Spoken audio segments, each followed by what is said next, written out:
নমস্কার বন্ধুরা, রুমিস কিচেনে সকলকে স্বাগতম। আশা করি তোমরা সকলেই ভালো আছো, আমিও ভালো আছি।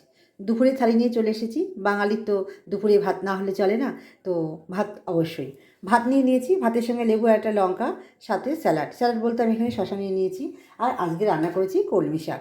সবার কলমি শাক খুব প্রিয়, তো পেঁয়াজ রসুন দিয়ে কলমি শাকটা করে নিয়েছি। আর নিয়ে নিয়েছি আলু সিদ্ধ। আলু সিদ্ধ মোটামুটি সবার খুব প্রিয়, পেঁয়াজ কাঁচা লঙ্কা আর কাঁচা সর্ষের তেল দিয়ে মেখে নিয়েছি। আর নিয়ে নিয়েছি ভাজা। দেখো তো তোমরা কারা এই ভাজাটা পছন্দ করো। ফুলকপি আছে এর মধ্যে, বিন গাজর মটরশুঁটি দিয়ে এটা ভেজেছি। এটা একদম সুস্বাদু এবং খুব হেলদি খাবার। সাথে নিয়ে নিয়েছি আজকে বাটা মাছ, বড়ি দিয়ে পটল দিয়ে আলু দিয়ে করেছি বাটা মাছ।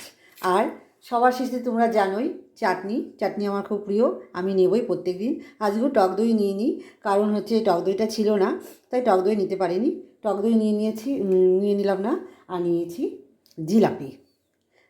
পাশে মেলা হচ্ছিল, মেলা থেকে জিলাপি নিয়ে এসেছিলাম, তাই আমি জিলাপি নিয়েছি, আজকে মিষ্টি নিয়ে নিই। আমার এই থালিটা দেখে তোমাদের কেমন লাগলো অবশ্যই কমেন্ট করে জানাবে। আর তোমরা এভাবে সাজিয়ে গুছিয়ে খাবার প্রত্যেক দিন দুপুরে খেও, কারণ আমরা যেহেতু বাঙালি, আমাদের খাবারটা একটু অন্যরকমই হয়, সবার থেকে আলাদা। তো যাই হোক, অনেক কথা বলে ফেললাম। বন্ধুরা অবশ্যই কমেন্ট করবে আর লাইক তো করবেই। সাবস্ক্রাইব করার জন্য অনুরোধ রইল।